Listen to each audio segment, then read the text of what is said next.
আসসালামু আলাইকুম রহমতুল্লাহ। আজকে আপনাদেরকে জানাবো যে 7টি সময় আসমানের দরজা খুলে দেওয়া হয়। তখন আল্লাহর কাছে দোয়া করলে আল্লাহ তাআলা দোয়া ফিরিয়ে দেন না। ভিডিওটি ধৈর্য সহকারে দেখতে থাকুন, ইনশাআল্লাহ অনেক উপকার পাবেন।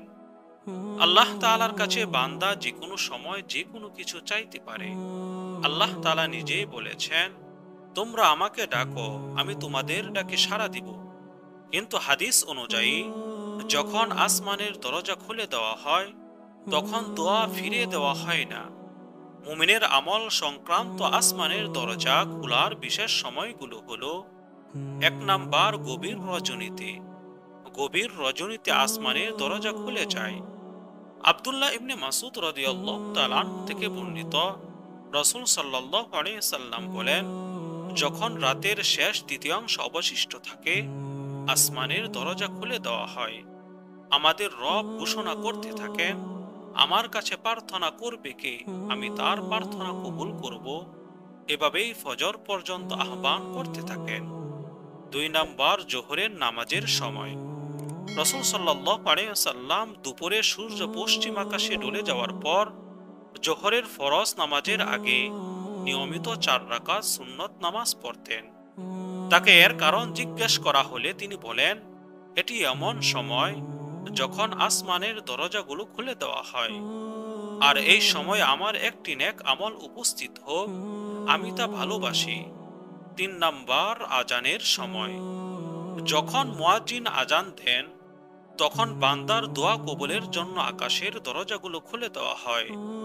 আজান ও একামতের মধ্যবর্তী সময়ের দোয়া আল্লাহ কখনো ফিরিয়ে দেন না। আবু উসামা রাদিয়াল্লাহু তাআলা আনহু হতে বর্ণিত, নবী করিম সাল্লাল্লাহু আলাইহি সাল্লাম ইরশাদ করেছেন, যখন আজান দেওয়া হয় তখন আকাশের দরজাগুলো খুলে দেওয়া হয় এবং দোয়া কবুল করা হয়। 4 নাম্বার, নামাজের জন্য অপেক্ষারত অবস্থায়। হাদিসে বর্ণিত হয়েছে, আব্দুল্লাহ বিন আমর রাদিয়াল্লাহু তাআলা আনহু বলেন, আমরা রাসূল সাল্লাল্লাহু আলাইহি সাল্লামের সঙ্গে মাগরিবের নামাজ পড়লাম। তারপর যারা চলে যাওয়ার চলে গেলেন এবং যারা থেকে যাওয়ার থেকে গেলেন। রাসূল সাল্লাল্লাহু আলাইহি সাল্লাম এত দ্রুত বেগে এলেন যে তার দীর্ঘ নিঃশ্বাস বের হতে লাগলো। তিনি তার 2 হাঁটুর উপর বর করে বসে বললেন, তোমরা সুসংবাদ গ্রহণ করো, তোমাদের রব আসমানের একটি দরজা খুলে দিয়েছেন এবং ফেরেশতাদের কাছে তোমাদের সম্পর্কে গর্ব করে বলেছেন, তোমরা আমার বান্দাদের দিকে তাকিয়ে দেখো, তারা এক ফরজ আদায়ের পর পরবর্তী ফরজ আদায়ের অপেক্ষা করেছে। 5 নাম্বার, সোম ও বৃহস্পতিবার আসমানের দরজা খুলে দেওয়া হয়। সোম ও বৃহস্পতিবার এই 2 দিন আকাশের দরজা এবং জান্নাতের ফটকগুলো খুলে দেওয়া হয়। দয়াময় আল্লাহ ক্ষমাপ্রার্থী বান্দার পাপ মোচন করেন এবং সাপ্তাহিক নেক আমল কবুল করেন। আবু হুরায়রা রাদিয়াল্লাহু তাআলা হতে বর্ণিত, রাসূল সাল্লাল্লাহু আলাইহি সাল্লাম বলেছেন, সোম ও বৃহস্পতিবার জান্নাতের দরজাগুলো খুলে দেওয়া হয়।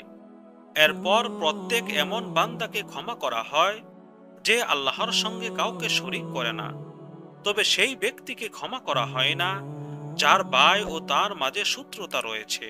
তখন বলা হয়, এই 2 জনকে অবকাশ দাও বা রেখে দাও যতক্ষণ না তারা আপোষ মীমাংসা করে নেয়।